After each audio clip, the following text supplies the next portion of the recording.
আসসালামু আলাইকুম। আশা করি ভালো আছেন। সাবেক বিচারপতি মানিক উনি হসপিটালে ভর্তি আছে। উনার শরীরের কন্ডিশন কেমন, কি অবস্থায় আছে সেটা আজকে রেজাউল করিম একজন সেনা কর্মকর্তা উনার ফেসবুক আইডি থেকে আপনাদের দেখাবো। চলুন দেখে নিই। সাবেক বিচারপতি কুলাঙ্গার মানিকের একটি অন্ডকোষ ফেটে গেছে। অভ্যন্তরীণ রক্তক্ষরণ হচ্ছে, অবস্থা আশঙ্কাজনক। এই প্রসঙ্গে সিলেটের ডিআইজি প্রিজন মোহাম্মদ সগীর মিয়া বলেন, শামসুদ্দিন চৌধুরী মানিকের অবস্থা আশঙ্কাজনক।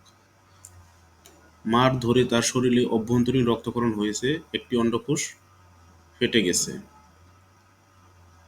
তো উনি আবার একটি প্রশ্ন করছে যে এখানে কে লাথি মারছে এবং তার পায়ে জোর তো কম না। তো শামসুদ্দিন মানিক উনার একটি অন্ডকোষ ফেটে গেছে। এই যে এখানে একটা ডাক্তারি রিপোর্টেও আমরা দেখতে পাচ্ছি, উনি একটা রিপোর্টও শেয়ার করছে। এই রিপোর্টটা আপনি দেখতে পারেন। তারপর ওনার অবস্থা কেমন সেটাও দেখানো হয়েছে।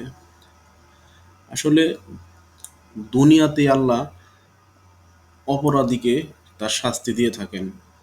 তার প্রমাণ এই শামসুদ্দিন চৌধুরী মানিক, যিনি কোঠা আন্দোলনের সময় ছাত্রদের রাজাকার বলেছিলেন, কুলাঙ্গার বলেছিলেন। আজকে তার অবস্থায় করুন।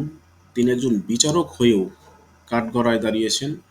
ফাইনালি তার অবস্থা এতটা আশঙ্কাজনক যে তিনি মৃত্যুর সঙ্গে পাঞ্জা লড়ছেন।